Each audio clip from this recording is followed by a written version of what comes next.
有一樣嘢係我好欣賞，就係阿 Max Sir 整咗隻 sofa 嗰個模型。其實係我哋好多時以前失敗咧，就係我哋未試過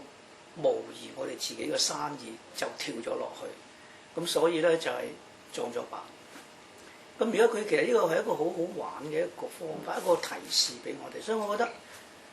有咩去形容佢，就係佢真係教咗我哋去點樣去玩一個模型，然之後先至去真真正正落場。如果用英文嘅講法就係 test the water， 即係起碼我哋可以掂一掂啲水究竟係熱定凍咁樣。咁我會諗到就係呢樣嘢。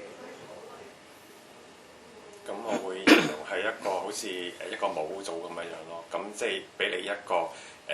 先一個概念先，咁你跟住再去行你應該要走嘅路咯。我會形容係一碟餸菜咁咯。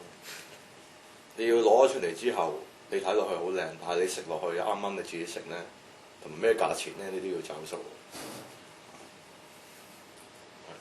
所以喺我形容嚟講咧，就係創業其實喺今時今日，我會知道點樣去重新去將